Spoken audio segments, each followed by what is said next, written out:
your name gets highlighted in green if you are a YouTube member. So you become a member. Yeah. What are you up to? I've just come up and turned the heater down because I think she was getting a little bit warm. And then look at that. 7 days old. She just sits up by herself. Humans are such lousy animals. What can we do at 7 days old? I think she's very close to opening up these eyes as well. She keeps threatening to look at me for the first ever time. We have a little birdie imprinted on a YouTube live camera. Are you going to go to sleep? I'm just going to feel her belly.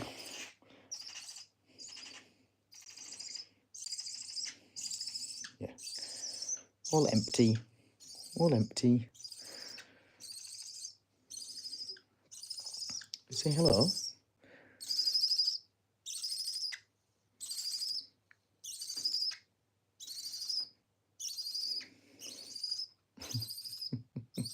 Oh, neck's tired now. Tired from all that sitting up. Can't hold our head up anymore. Oh dear. Oh. Right, you sit back down in there. You go in there. Right, and you take a little nap, and then we'll come and feed you in a bit and answer some questions. No shouting. Stay there. Go to sleep. Go to sleep. Shush. Shh.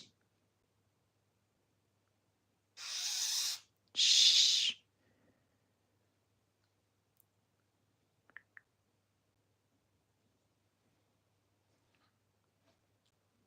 You cold? She's definitely not cold. It's very warm in here. We've got the heating. I've got the heating on, and then this blue thing here is also a heat mat. And I've just had to turn it down because I think she was getting a bit warm. We're all awake now. Oh gosh, those eyes are sort of open a little bit. I'm not sure if she can see through them yet, but oh, little sneeze.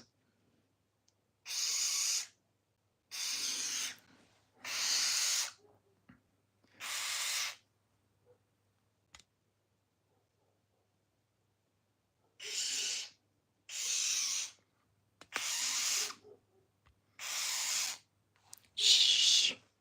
Shh. Shh. You've got hair on your face. How have you managed that? I'm not feeding you yet. No, not yet. Not yet. You have to wait. You greedy little piggy. You're eating so much already. Greedy little pig, aren't you? You need lots of food to do lots of growing. All right. Stay there. I don't know why you're trying to climb out. You can't even see anything yet. You barely hold your head up and you're trying to climb out. Whoops-a-daisy. Rolled over.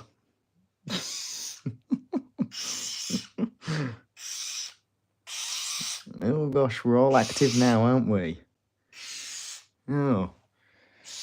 Now we've had a nap. Piggy. She's pink enough. Oh, well, that nap really helped, didn't it? Oh, God, there's no stopping you now.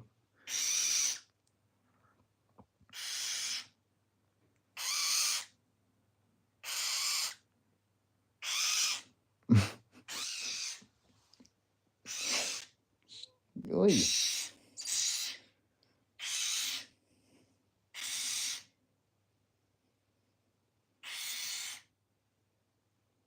spin you around.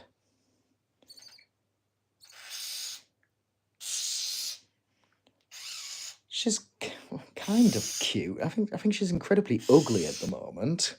But yeah, sort of cute. Like ugly cute. She'll get a lot cuter as she gets older. Right. Let's see if this little trick works. If I stop talking, and then usually you rest your hand on their back, it kind of simulates the mum sitting on top of them in the nest, and they tend to just go back to sleep.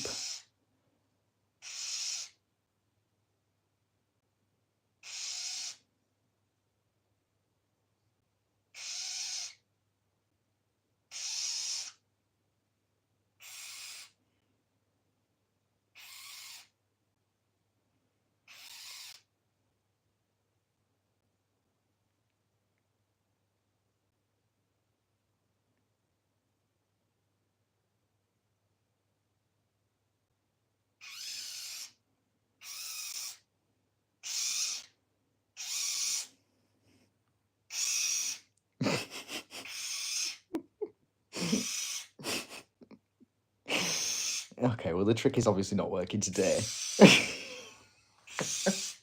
You've got too much energy.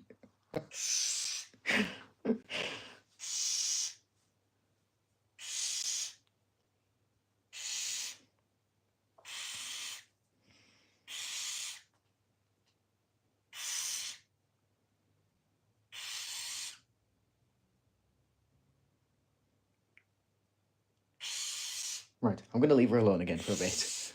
We'll go back downstairs, carry on doing some work on my laptop, and hopefully she'll settle down.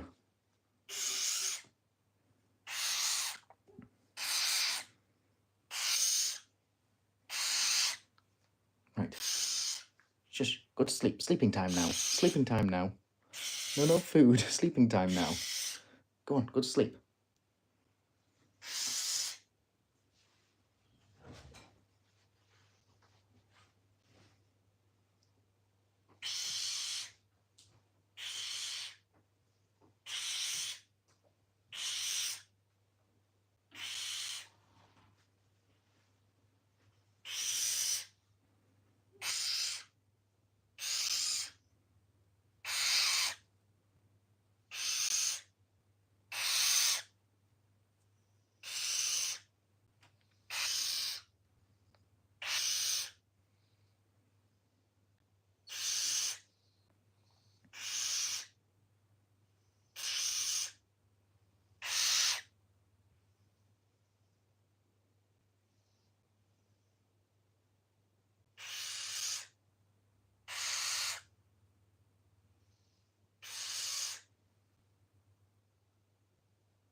What's the matter?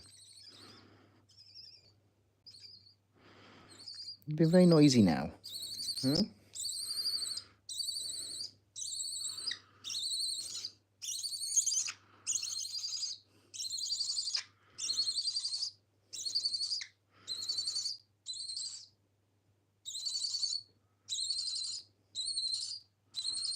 What's all the noise for?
Right, okay, so still sleeping, okay.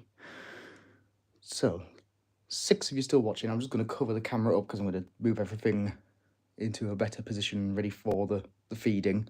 But I'm not going to show my entire house, so I'm just going to quickly cover everything up like that just for a second whilst I take you all somewhere a bit better. Oh, she's woken up now. I hope nobody joins whilst I'm doing this, because otherwise I'll just see a black screen. It's not going to be very interesting to look at.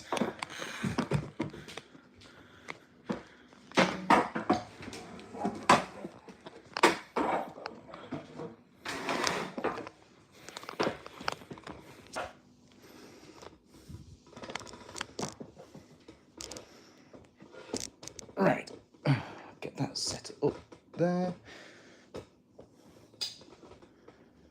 Okay. I shall go and get the bird.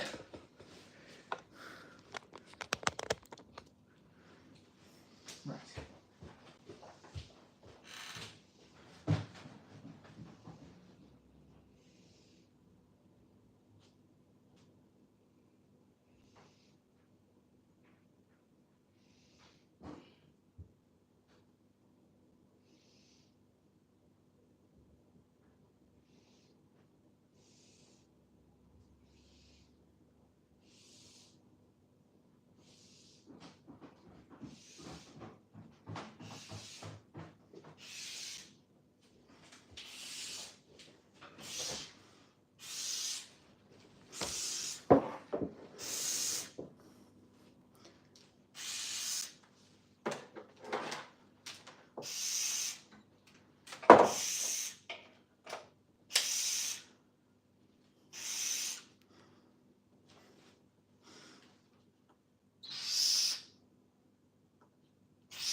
and sit here for a second.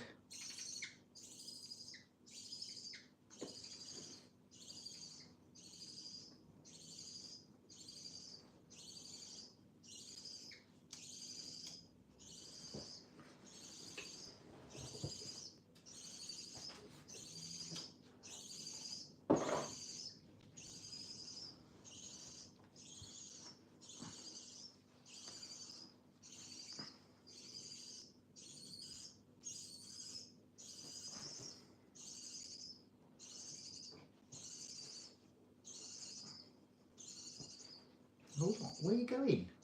Hold on. I'm making you a little nest to sit in. Here you go. Sit in there. There you go.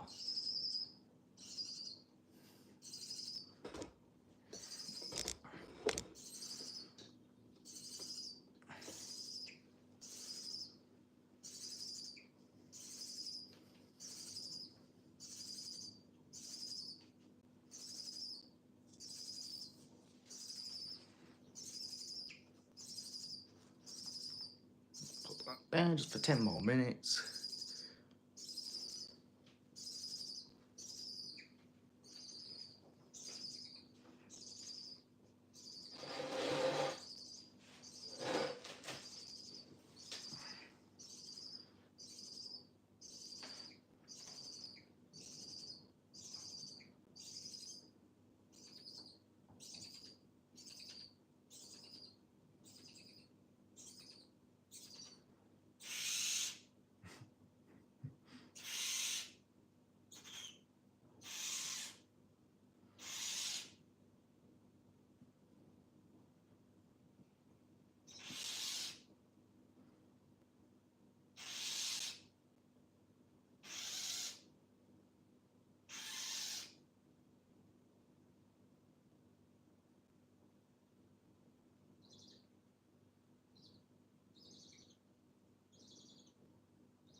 just going to see if I can get you all a bit closer just before we start.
I'm just going to quickly pour myself a coffee before we get started. So you're going to hear a lot of noise in the background. It's actually just my coffee machine, but it's quite loud and goes on for a bit, so...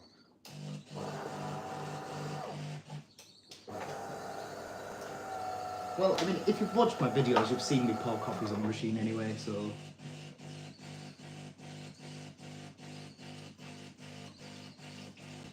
Oh God, have I got enough water?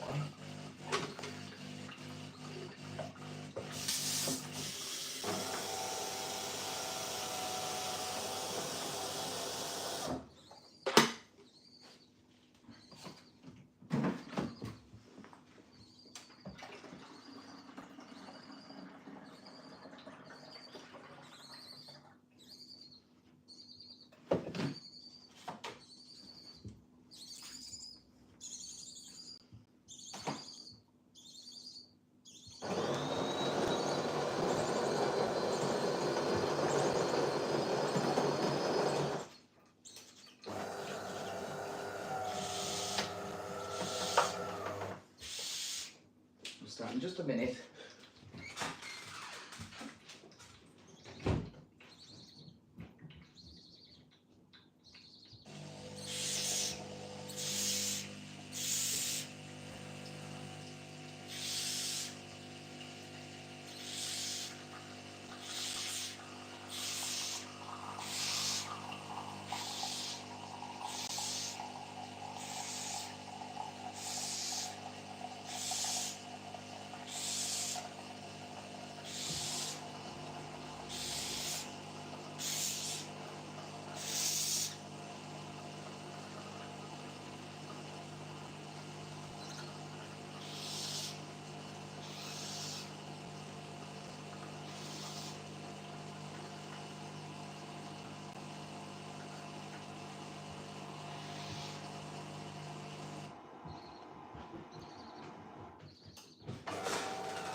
Right.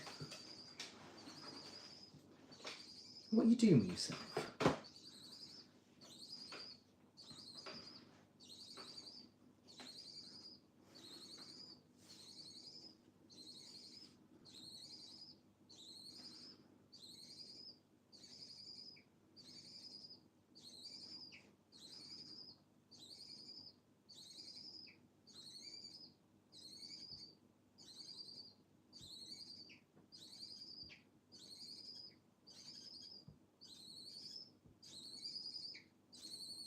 Okay, best get started then, because she's quite hungry. So, the food that I've got here, I've just been asked what's for dinner. So this is actually minced up day-old cockerel chick. So it's what she's been eating for the past couple of days. As she gets a bit bigger and older, I will start to move her onto other foods like mice and some minced up quail and things like that. But at this young age, I like to just give them day-old chicks because it's got every nutrient required to keep them healthy. People tend to have a bit of a bad... Audio is really quiet. Turn the volume up then.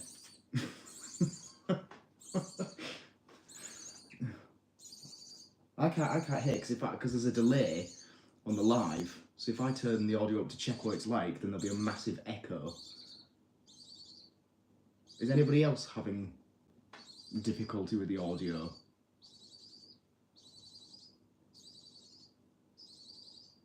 No? Hello?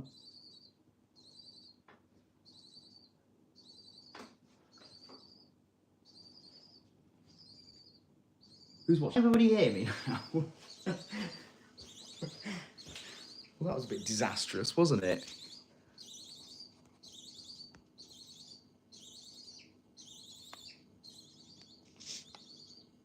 Okay. Right. I've lost more than half the people now. But we're back.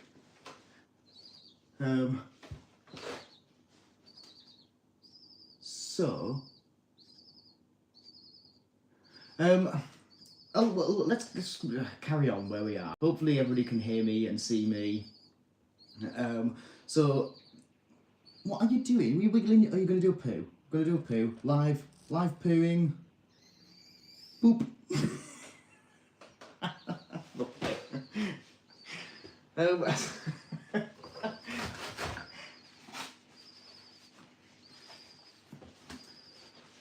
So I was explaining that I think a lot of people tend to have a bit of a funny opinion of feeding day-old chicks, and I think a lot of it comes from the fact that they're really cheap.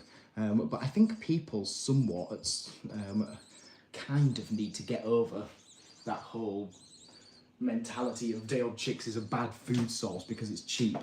Because it has every nutrient required to build a small baby bird and then keep it going for its first day with the yolk as well. So it basically has every nutrient required to grow a new bird. So that's why I like feeding it to this little bird here. But as I've said, as she gets bigger and older, she will start to move on to other foods.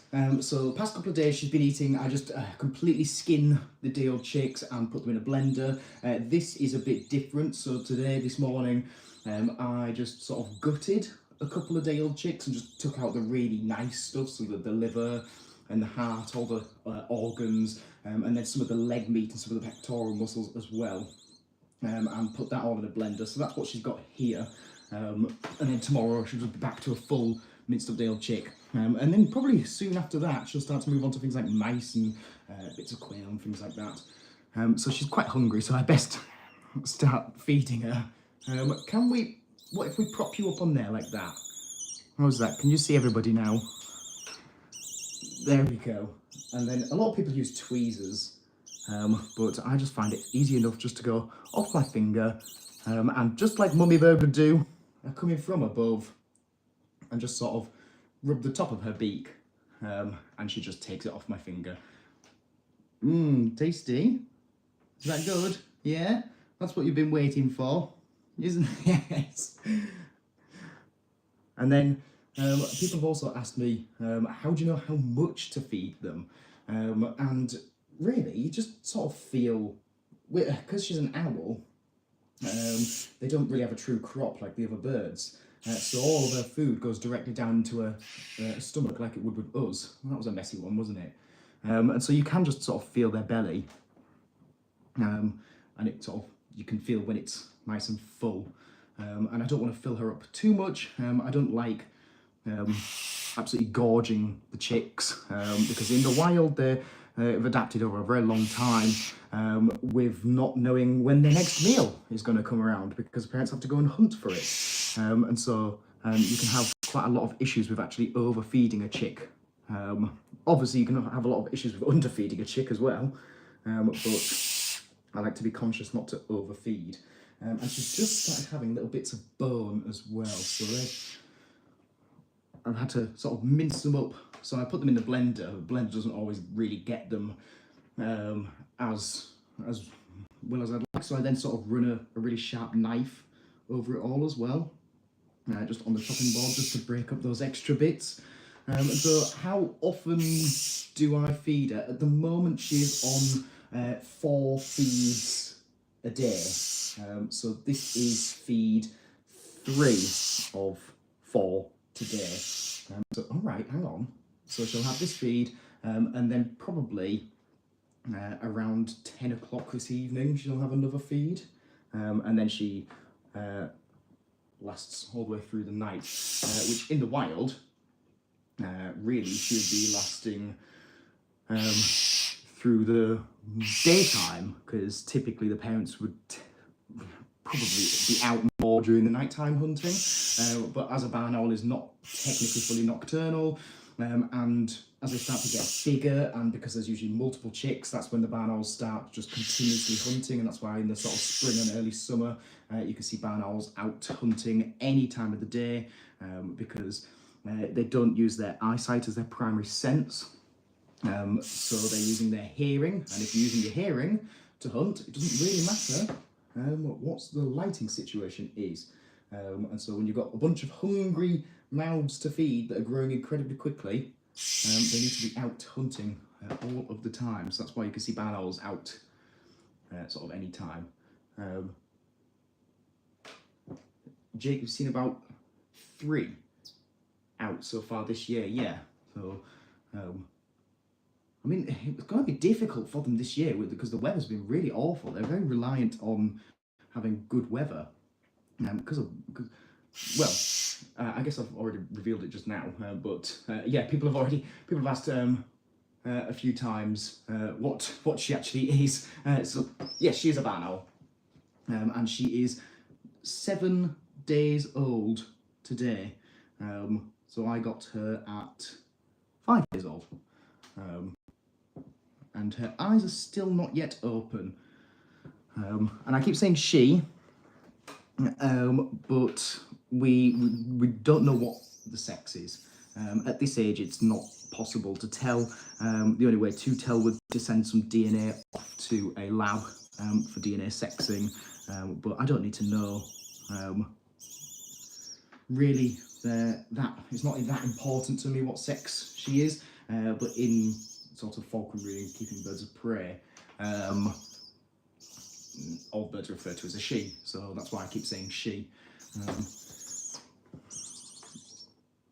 What are we doing? Should we shuffle you forwards? Because you're not really in the most amount of focus, are you? Let's bring you forwards here. Let's put that there for a bit of support. Tuck your wing in. Right, are you in a bit more focus now? You keep hiding your little face underneath my fingers. Let's do that there. Want some more? So I'm going to go through the questions that people have left when I've finished feeding her. It's difficult at the moment whilst holding her up, and with food all over my fingers. Are you done? Your belly's not very full. It's because you've just done all that sleeping, isn't it? You've not worked the last feed off. You've just slept the entire time. You're a lazy little birdie. Let me feel. I've still got plenty of room in that little belly of yours. Okay, I guess that'll do then. Is that it? We're trying one more piece? Shh. Shh. You got it? It's not the easiest thing to do.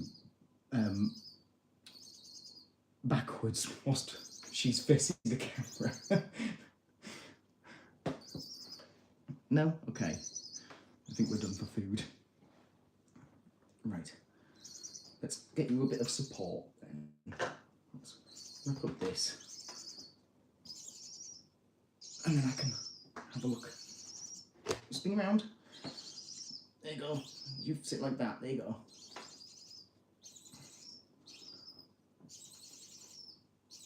There we go. It's comfy. How's that? How's that look? Can we all still see her?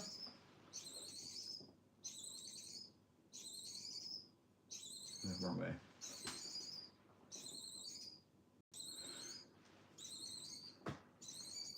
Right, okay. So, shall we go through some of these questions? Right. So, I'm going to go back up to the top. There's also some name suggestions. And no, I'm definitely not calling her Barney. Sorry, Chris, but it's not happening. The coffee machine's going off again now. Right. So, hang on, I've lost some of the questions. How do I get back up to the top? Oh gosh. I need somebody who knows how to work technology to help me with this. I don't know. I've lost half the questions. But from memory, Gabriel Brasselin asked a question.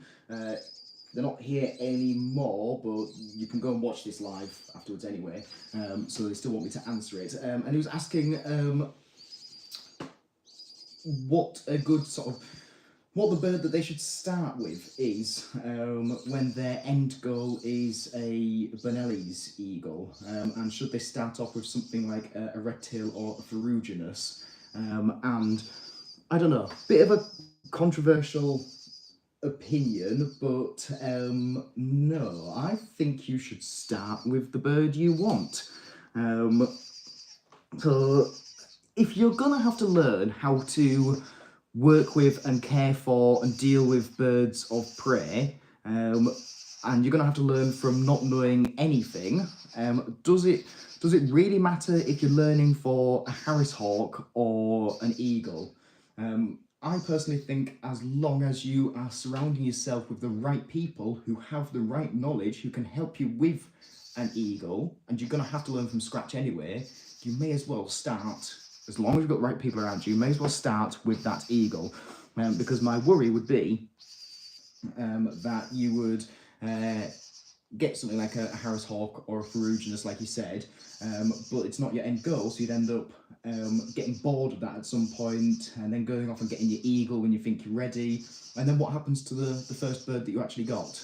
Do you ignore it? Does it get passed to somebody else? Are you going to be putting your full amount of attention and effort into it? So I think as long as you are surrounding yourself with the right kinds of people, I think go for the bird that you want to get. So, what else? Okay. What brands do you buy your frozen chicks from? I don't know really, because I don't go directly to a supplier. I've got there's a falcon breeder just round the corner from me, and he gets in a huge order, and I actually worked out the small amount of price that he adds on for me is actually less than the fuel it would cost for me to drive to a supplier. What are you doing? Where are you trying to go? Are you trying to climb up there? Can you tuck your little foot in, please? Splaying out all over the place. You rest there. That's it. There we go. That's comfy. So I'm not sure. I think he uses Kaiserbrink. Also, how can you trust a brand when you're buying anything to do with falconry? Ask around. Falconry is quite a small community. People know people. If somebody's had issues with a particular supplier, they tend to be quite public about it in falconry. So I guess just asking around, checking reviews and stuff, things like that. Lots of name suggestions.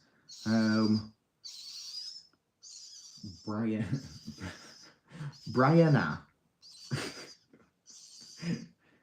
Hazel peanut brownie cookie. She's about to match off. Yo, this was all over earlier. Somebody asking how to become a member. Right, what are we up to next? I'm trying to sift through all these comments. Peggy, I can't call her Peggy because that's the name of my Harris Hawk. Pinky, Pogo, Pelly or Pillimore.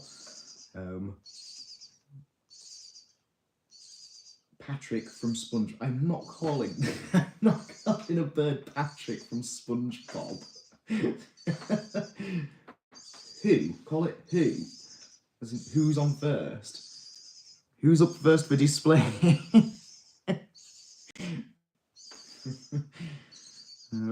Have some questions. If I can, is this baby in an incubator or just in blankets?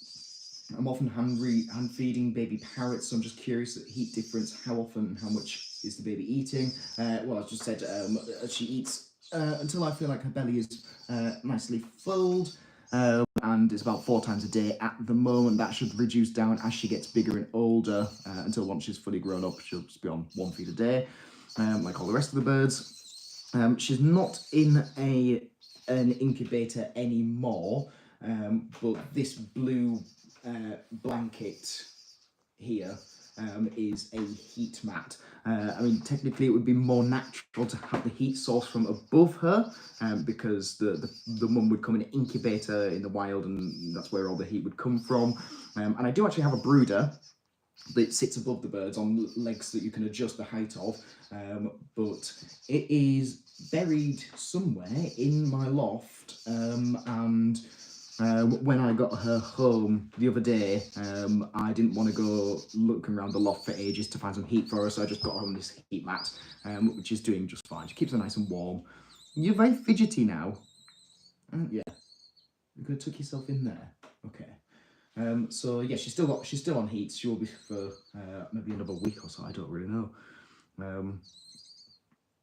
Squidward. Squidward. I'm not calling this bird Squidward. No, we can't just call her Squidward for now. And then my phone died. And now I think I'm caught up. Evening, Dan. What chick is this? She is a baby barn owl. How often would I feed her? 4 times a day. We're seeing buzzards every day, even though it's raining. Well, buzzards are quite well waterproofed with all the oils on their feathers. Most birds of prey are quite well waterproofed, but owls, they're so sort of puffy and fluffy with their feathers. I think they tend to just soak up water a little bit more, so owls tend to hide a bit more when it's raining. But then also, especially things like barn owls, relying so heavily on their hearing, their sense of hearing to hunt. If you're listening for just a tiny little mouse scurrying around in the grass, there's no way you're going to hear a mouse scurrying around in the grass if it's raining and all you can hear is water falling all around yourself. And then also, as they get wet, they start to make more noise themselves with their flying. So they really struggle to hunt in the wet rain. But a buzzard would be fine, because a buzzard's mainly a scavenger, but then also uses their eyes to find their food, so quite well waterproof. So yeah, common to see buzzards, but not really owls. Look the same if male or female, even with adult plumage. Generally, adult females have a dark facial disc and spots, and males don't have any facial disc and pure white belly undersides. That's not entirely true. Well, I say not entirely true. That's me being kind. That's not true at all. No, there's lots of different sort of colour morphs of barn owls. Lots of different subspecies. They're an incredibly widespread bird around every single continent apart from the two poles where it's just too cold for them.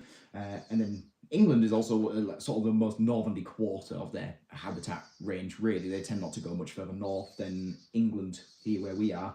But they've all got different colour morphs. And so it's completely untrue to say that a female has a dark face and spots and males don't. It's definitely untrue to say that males don't have a facial disc, because they definitely do. But I have worked with male barn owls that have got sort of like chin straps on their facial discs and speckles, and I've worked with females that are completely pure white. So this whole thing that people says that that's how you can sex a barn owl is just not true.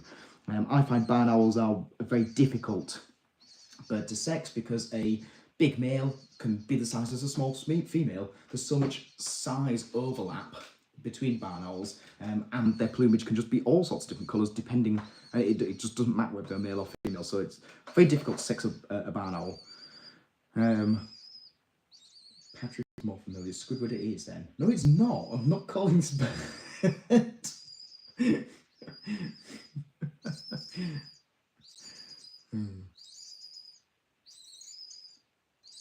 Blimey, that almost sounds sensible.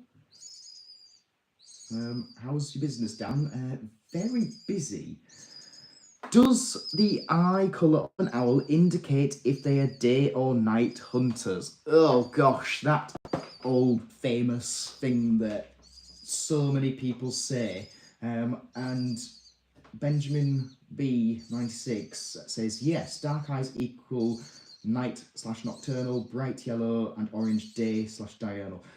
Again, sorry Benjamin, but nope, not true again. The rule somewhat lines up with British species of owl, although the barn owl again is an exception. So the rule that was talking about here is that people say that you can tell what time of day a bird is active by the colour of its eyes, or an owl is active by the colour of its eyes, and darker eyes mean they hunt at night, yellow eyes daytime, and orange eyes sort of dawn and dusk, which we call crepuscular, diurnal, and nocturnal. And the theory is that dark colours absorb more light than lighter colours, so by having darker eyes it helps to absorb more light into the eye. I just don't think that works scientifically. It's just not true. Light travels in a straight line. You're not going to suck light into your eyes by having darker eyes. It's just not going to happen. And so it kind of makes a bit sense. So tawny owls here in the UK, nocturnal species, very dark brown eyes. Little owls, diurnal species here in the UK, yellow eyes.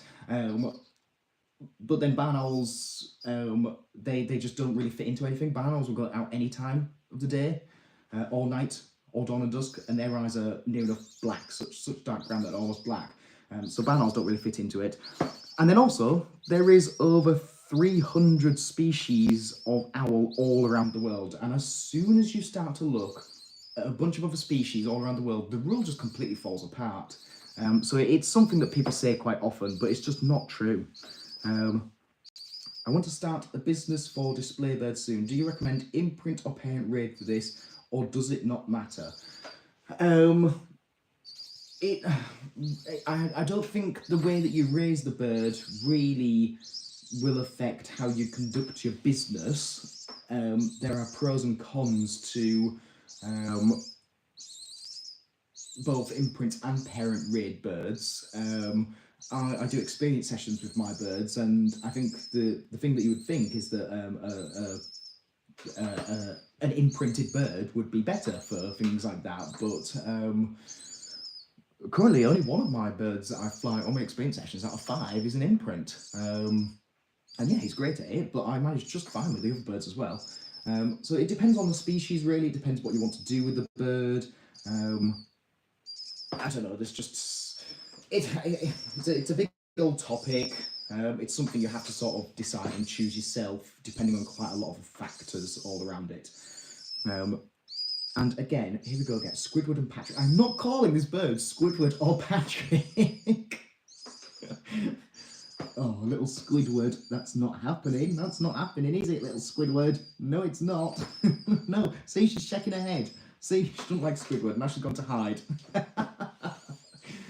Right, if there's a lull in other questions at some point, could you give us any tips on how to give medicine to a house hawk who knows what you're up to and spits the bits out? Yes, Beth, I saw your post on Facebook earlier. I was going to speak to you about this. So you see, there's a few bits of liquid medication and some solid medication, some pills. Well, I mean, the liquid is easy enough to hide in the food. You can get a syringe and squirt it straight inside of the chick's body. I tend to just use a syringe without a needle, and I just shove it into a day-old chick's beak, and then shove it down as far into the day-old chick's body as I can, and then give that to the hawk, and that tends to work for that.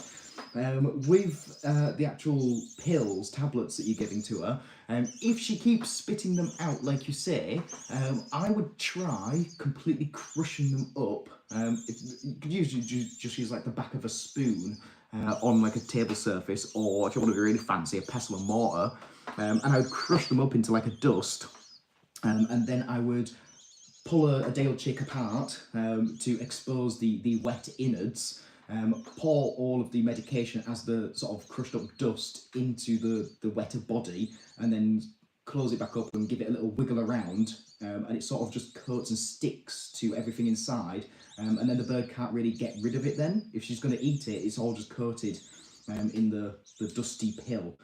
So that's what I would suggest you give a go. If she's been really, really tricky, then you might just have to do it manually. But I reckon trying those different things should help you out enough. I'm just going to turn this heat mat up again because I turned it down earlier. And she feels a little bit chilly, so I'm just going to warm her up again. Look at that fat belly. Little fat belly.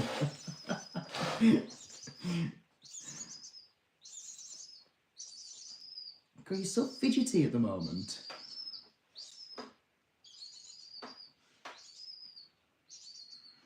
Right.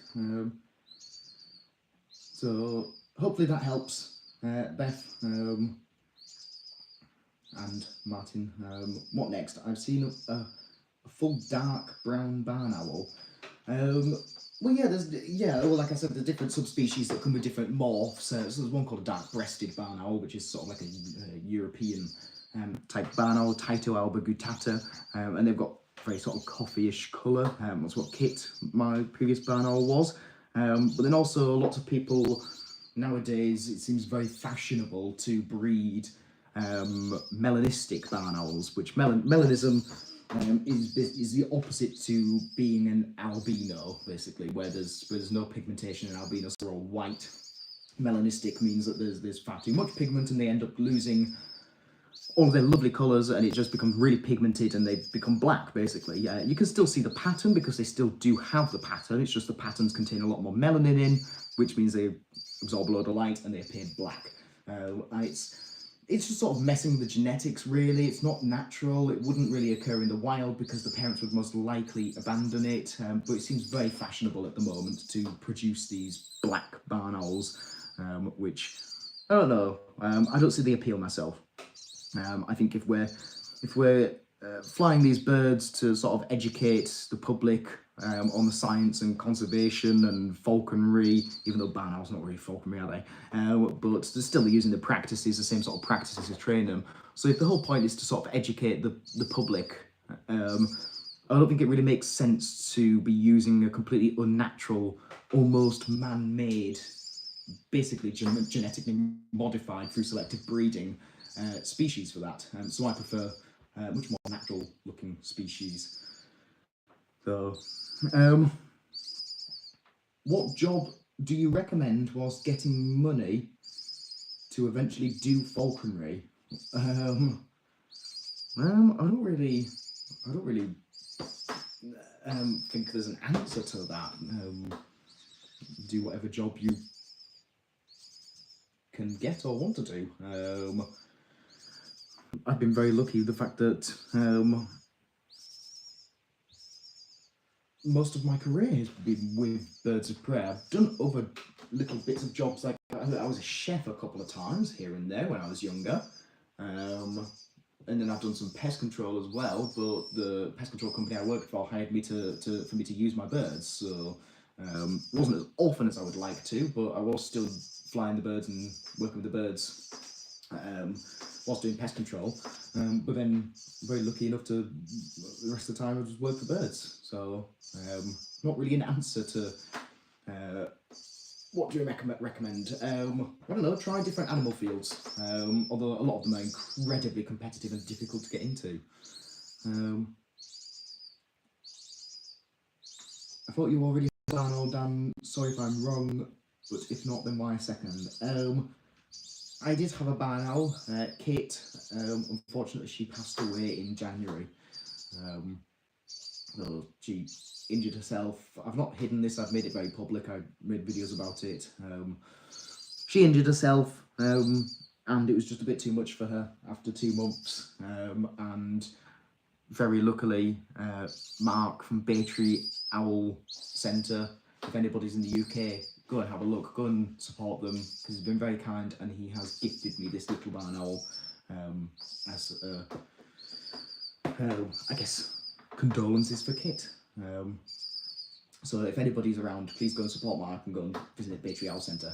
Wonderful place, lots of really interesting birds, some cool displays, offering some interesting behaviours to watch on the displays. It's not all just strictly falconry, there's a lot of more modern sort of science in the sort of training that he's doing. So if you live in the UK, go and have a look. Spalding, somewhere in the east. So what next? How does an owl's vision differ to other birds? So I don't think that they see colours as well as other birds. They still have full colour vision.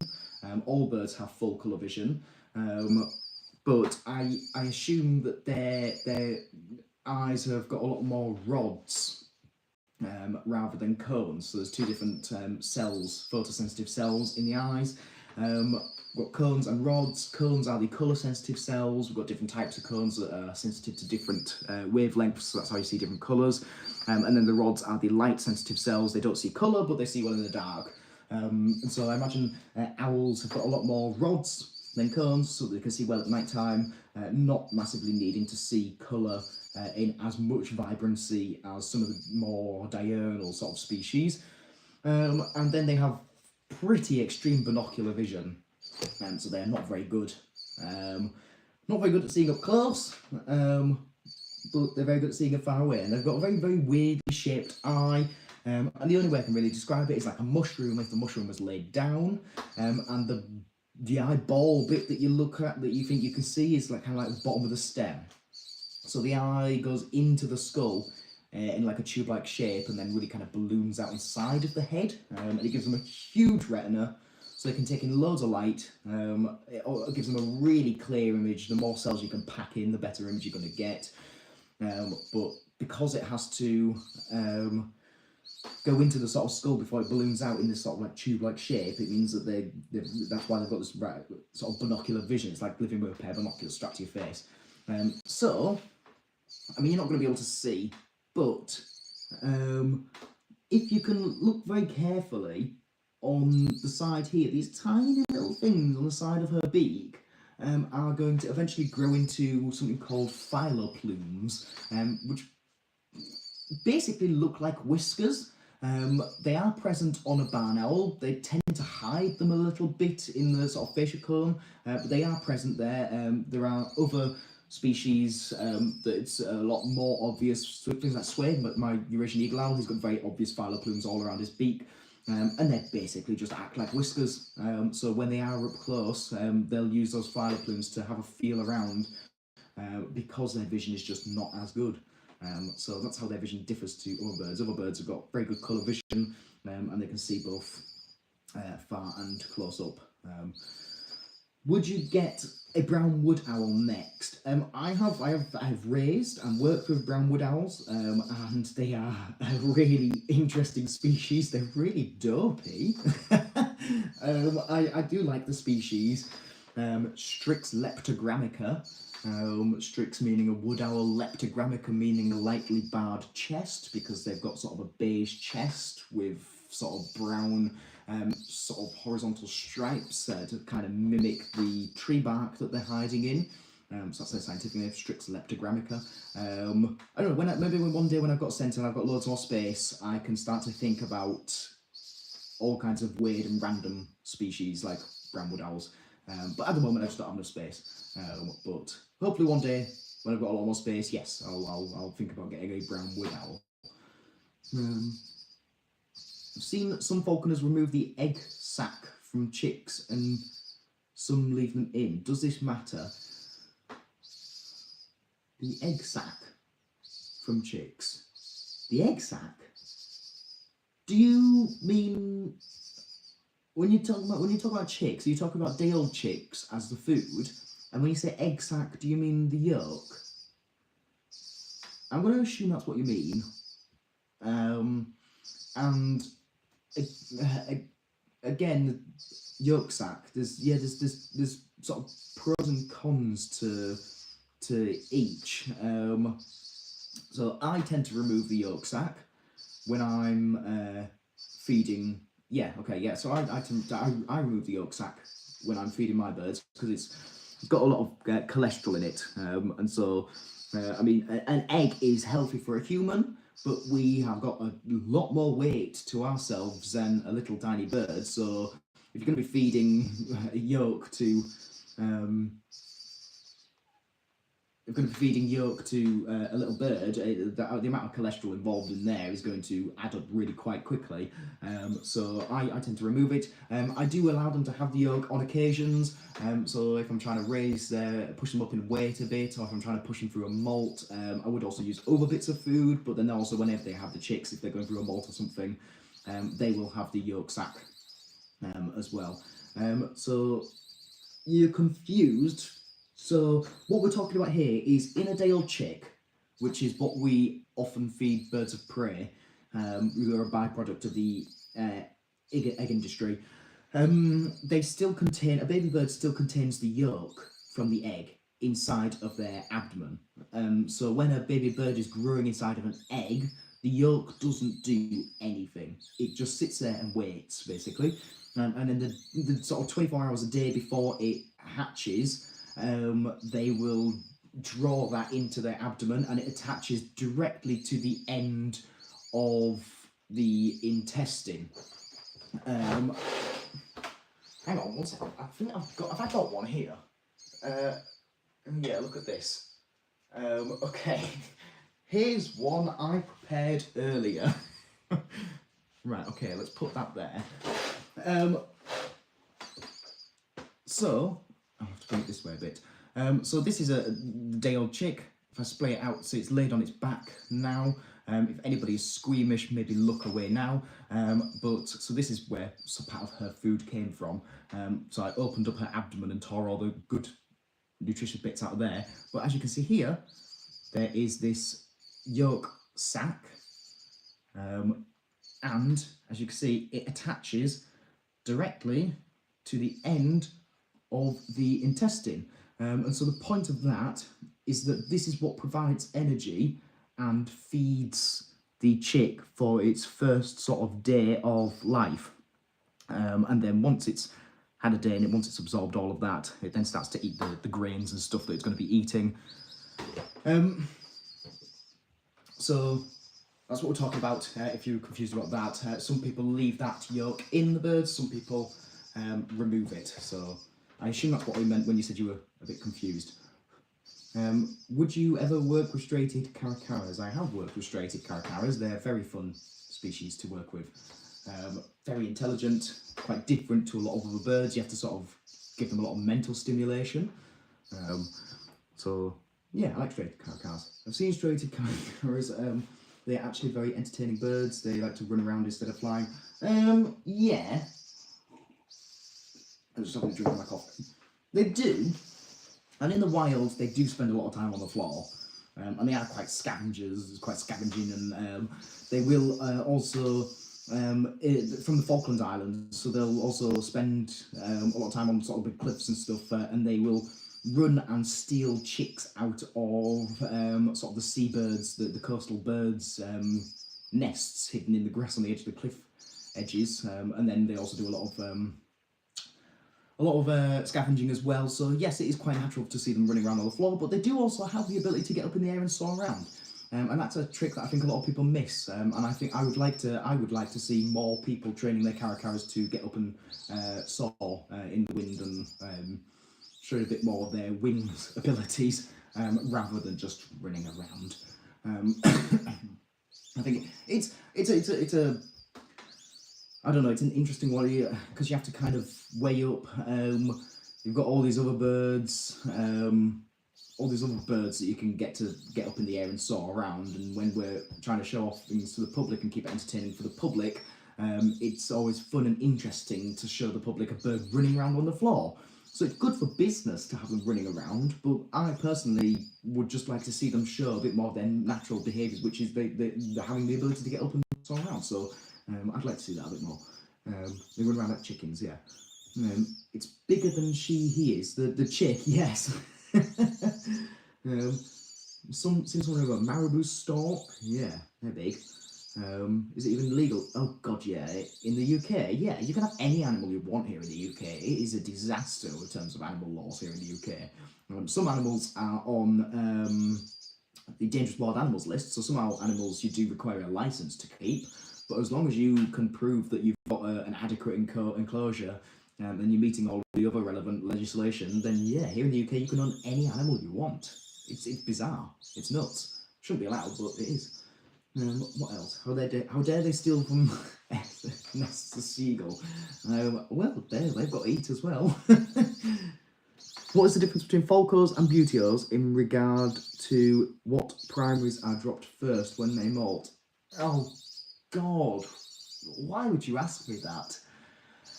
I cannot remember the specific combination of feathers malted out. It's in one of my videos, and I had to look it up to film that video.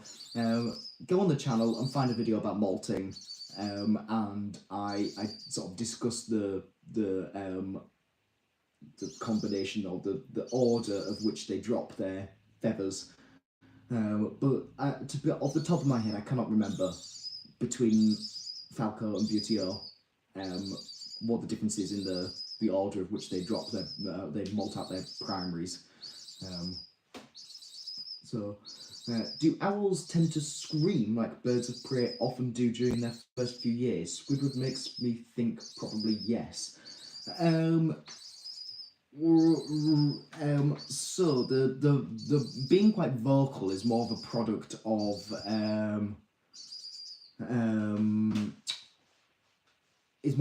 the sort of imprinting process. And there's good ways and bad ways to imprint a bird. A lot of people make the mistake of keeping it in the box, like you've all seen. This bird was in earlier, and they'll only ever really interact with that bird when they're feeding it. And then that bird starts to see you purely as just like a source of food, and so they start to shout and get really quite vocal towards you. Whereas when I'm imprinting a bird, I try to spend far more time with that bird without feeding it than I do with feeding it, and I also try to get as many other people to feed that bird as possible, to almost break that sort of association between the food and myself. So the bird sees me as just being around, and just on random occasions I also have food, but they get very used to seeing me without having food, so there's no point shouting all the time. But it is just something that you just have to deal with an imprint, because the whole imprinting process, they are starting to see you, they have to see you as a parent, and in the wild, mummy bird can't count how many bits of food she's fed to each chick. So she will always feed the loudest chick. With birds of prey, it's done off being vocal, so she'll always feed the loudest chick. There are other species of bird They do it off other signals, like some species of, not bird of prey birds, but some species of birds have got like luminous colours inside their beaks. And so the hungrier they are, the wider open they will actually stretch their beak to flash off those colours. And so the mum then thinks when she sees these bright colours, she's got that instinct to put food in that place. Whereas with a bird of prey, she will listen for the loudest chick and she'll feed that chick. So the hungrier you are, the louder you need to be. And you need to get as much food as possible to grow up and be a big strong owl. You don't want your siblings to steal all your food, you want it all yourself. So I'm just going to cover her over a little bit. And so it's just a product of imprinting. With them seeing you as a parent, they're going to call to you for food. It's just the sort of extent of which they are calling to you for food is kind of determined by sort of the way that you raise and imprint it. Especially with Sway, there is a big difference that I noticed with him. When I'm doing displays for full-grown adults who are good at shutting up and listening to me, it's like he doesn't think there's as much competition, so he stops shouting as much. Whereas when I do a school visit and all the kids are a lot more noisy, he thinks that they're all out asking me for food as well, and he wants all the food himself, so he needs to be louder than all of them, so he actually gets louder depending on how loud the people who are watching him is. So it's kind of just a product of printing, but yeah, it depends how you raise them as to how much or how little you get it. So, Harris Hawk or common buzzard, which do you prefer working with more? I have worked a lot more with Harris Hawks. Again, they're really different. They're both buzzards, but they're really different. They're both very, very relaxed and laid back. They both can get up in the air. I think there's just a few more interesting quirks to a Harris Hawk than a buzzard. I like the fact that you can fly Harris Hawks as a cast. I also like the fact that they're just as comfortable flying as if they were a hawk, whereas a buzzard not as much. So it's quite versatile. They've got a much higher prey drive. I've never hunted with a common buzzard, but I've been hunting with Harris Hawks. But people did hunt with buzzards back in the day before we really had Harris Hawks, so possible to do. But yeah, I think I would say I sort of prefer Harris Hawk, but I still very much love the common buzzards as well. A falconer, not an ornithologist. Okay. What do I need to do to earn a falconry license in the UK? That is not a thing. There isn't such a thing as a falconry license in the UK. It doesn't exist, unfortunately. There's in America and other countries, but here in the UK there is no such thing as a falconry license. Sorry, pardon me. Okay. Oh, just have another drink of my coffee. Well, that. Oh, what are your favourite imping needles made from? I use carbon fibre, little carbon fibre rods. I don't know what they're actually for. I think they're part of some kind of fishing equipment. But yeah, that's what I use, little carbon fibre rods. I just buy them off Amazon. Would you ever get a Steller Sea Eagle, hypothetically, if you could? Yeah, absolutely. On my list of birds, when I think about favourites, Steller Sea Eagle is joint top with some of the vulture species. But yeah, I love Steller Sea Eagles. I would love to have a Steller Sea Eagle. Haliaetus pelagicus is a scientific name. And yeah, they're one of my favourite birds. And yes, I would love to have a Steller Sea Eagle. I will have one day. I'm determined. One day I definitely will have a Steller Sea Eagle. Yeah. Are you going to sleep now? We can't really see you anymore. She's all tucked up now. If I spin her slightly. Right, let me move some things out the way and I'll spin her around so you can still all see her.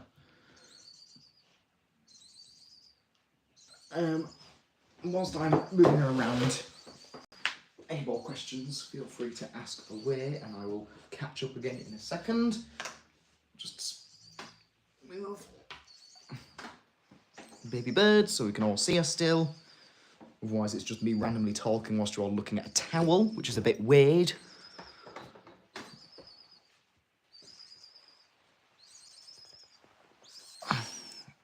we go. What are you doing now? There we go. Sit nicely like that. Assume the little egg shape.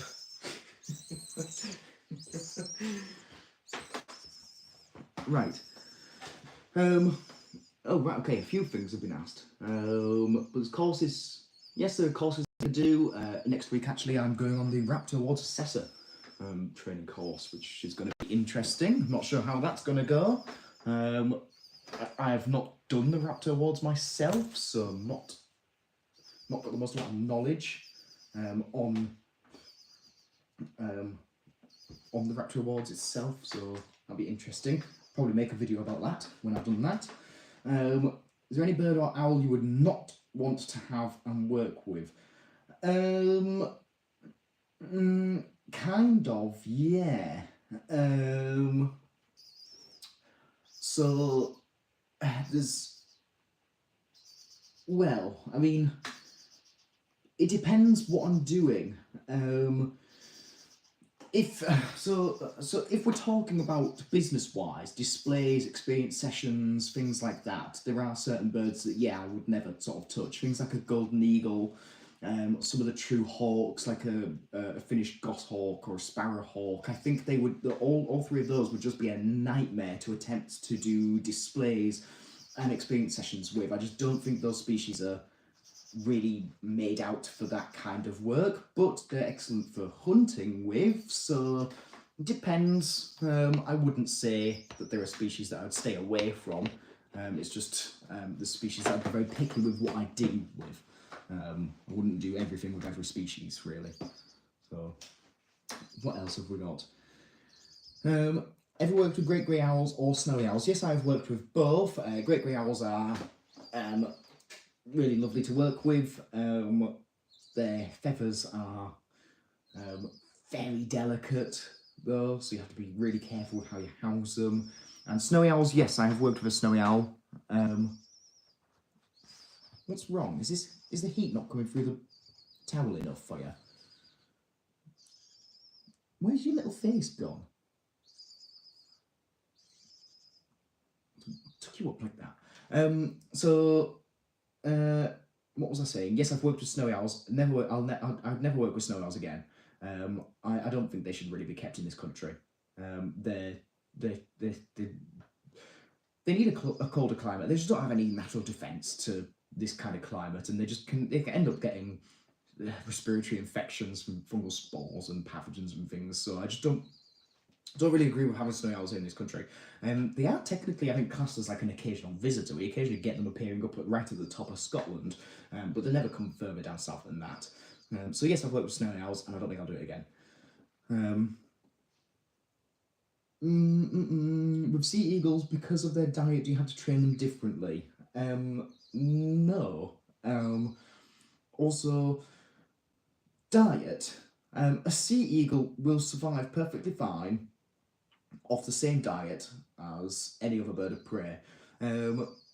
When people label animals after what they eat, I would suggest to take it with a bit of a pinch of salt. Things like a snake eagle, fish eagle, bat falcon, things like that, because as a carnivorous animal that relies on catching and eating other animals to survive, you really cannot be that fussy. You get what you can get.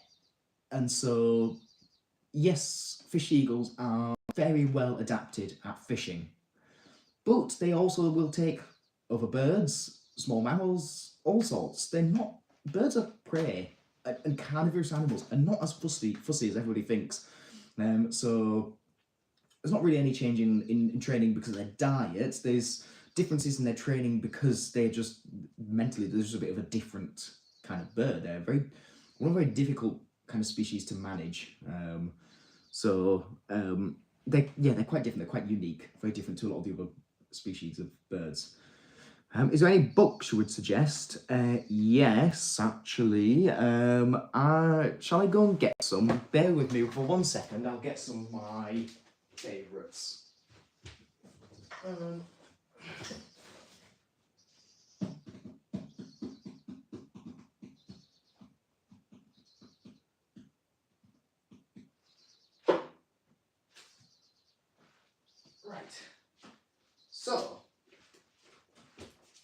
Okay, so I have videos on this channel about the different falconry books that I think people should read. So if you want to know about those, just go and watch my videos about them.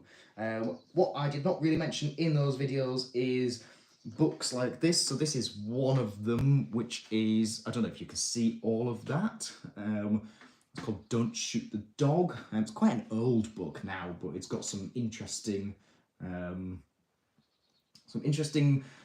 sort of points and information with a more sort of modern approach to animal training, very different to falconry, a lot more sort of positive reinforcement based rather than forced acceptance based as traditional falconry tends to be. And then the other one is, I'm not going to be able to fit it in. I'm going to have to show you upside down. Is Animal Training by Ken Ramirez, which is just a big old thick book, and it just has absolutely every piece of information you would need for a more modern sort of style of training. I find these books excellent and very helpful with advancing my training further than what I think falconry sometimes limits. So yeah, there are some books I would suggest. Do you organise in-person meeting with the birds for a price, of course? Yes, I do. Experience sessions and displays and all sorts. You have to go and look on the website, Mercer Falconry. I've just been editing the website today, so it's got all nice new stuff on it. Where are you based shooting in the UK? But I really want to see one of your Mercer Falconry open days. Right in the centre of the UK, like literally right in the middle of England. In South Derbyshire. Ever been to South Asia, like India, Pakistan? The black kite is common, like the pigeon is in the UK. Could be something for your travels, maybe. I have never left the continent of Europe, so no, I have not been to Asia. But yes, there's lots of countries that I'd like to go and see. So I've heard of sea eagles taking lambs. I'm not gonna get into that. I'll end up getting too irate and too annoyed, and it'll go on forever. But if anybody here has heard of sea eagles taking lambs, just maybe don't believe it. Do your own sort of research and looking into it, but I just don't believe everything you see about sea eagles taking livestock and causing damage to farms. Yeah, just don't always believe everything you read. Look into it yourself. So, what's your favourite bird of prey? Mine's probably the African fish eagle and ferruginous hawk, ferruginous buzzard, not ferruginous hawk. I mean, Americans call it ferruginous hawk, but more accurately, ferruginous buzzard. It is a buteo. But yeah, Estelle sea eagle and griffon vultures, Cape vultures, African white-backed repulse vultures. I love the vultures and the Stella sea eagles. So what else? There was one or two here in Yorkshire a year ago. What sea eagles? White-tailed sea eagles. Really? Well, they've recently been reintroduced into the UK. I would recommend Falconry for Beginners by Lee William Harris. I'm reading it currently. That's not one that I have read. I'll have to have a look at that one. Secretary bird or honey buzzard, if you hypothetically were offered to keep one of these, which would you go for and why? There's such two different types of birds. I don't know how anybody would look. I've already got buzzards. I've already worked with buzzards. I would take the secretary bird because it's quite different. No, if you don't want to go far and see birds of prey, just go to Scotland. It is home to white-tailed sea eagles and golden eagles. I would like to go far though. I would like to go all over the place. Sidetracking here, would you ever keep a seagull or a crow as part of your flying displays? Not a seagull or a crow, but I would like a raven. I think that would be quite an interesting thing. I'd quite like an African white-necked raven. But no, I'd never keep a seagull. So I don't know why anybody would want to keep a seagull. You can have both birds. I'd rather not. I can't imagine I'd be booked for many displays with a seagull. Why would an event book me for a display with a seagull when they could just throw some food on the floor and have 100 of them turn up for free? So, no, I'd rather not have a seagull.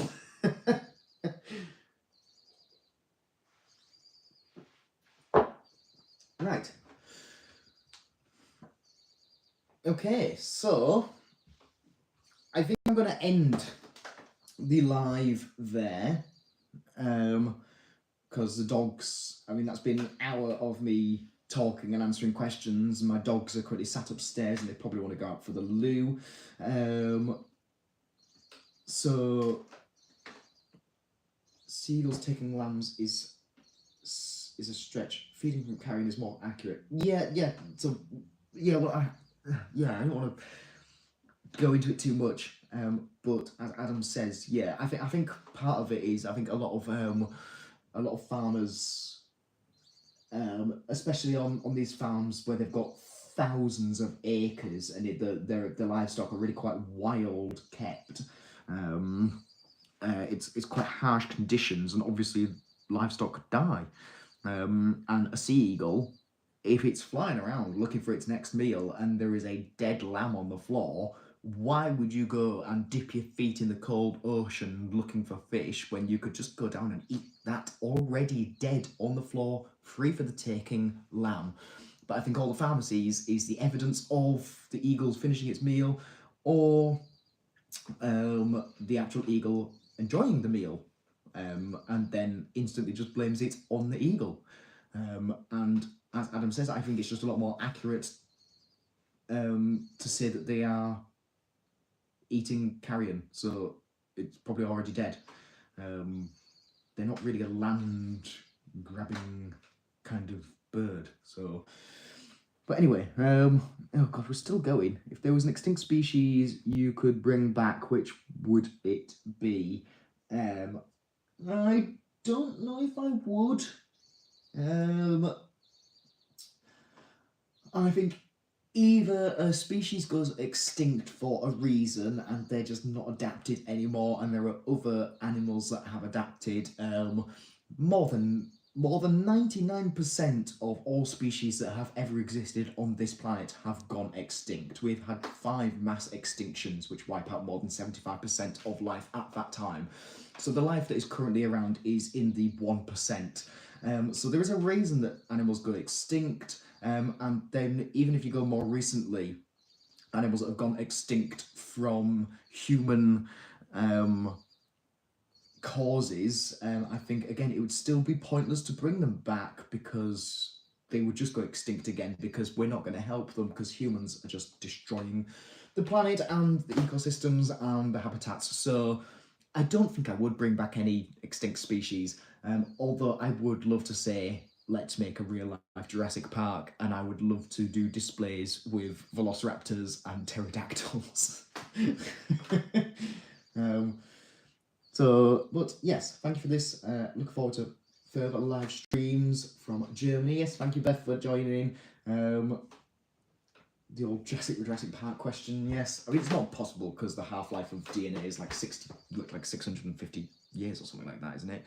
And the last dinosaurs were around 65 million years ago, so the DNA is far too corrupt. That's why Jurassic Park, they're not actually dinosaurs, are they? They are man-made monsters with all sorts of other bits of DNA, like frogs, to fill in the broken down parts, which I don't really think that's technically how it works, but they get away with it by being such a cool film. But anyway, thank you everybody for joining. I will probably do this again. We'll all be able to basically see this little bird growing up on camera. So thank you for coming and joining. And I will see you all again at some point. Right.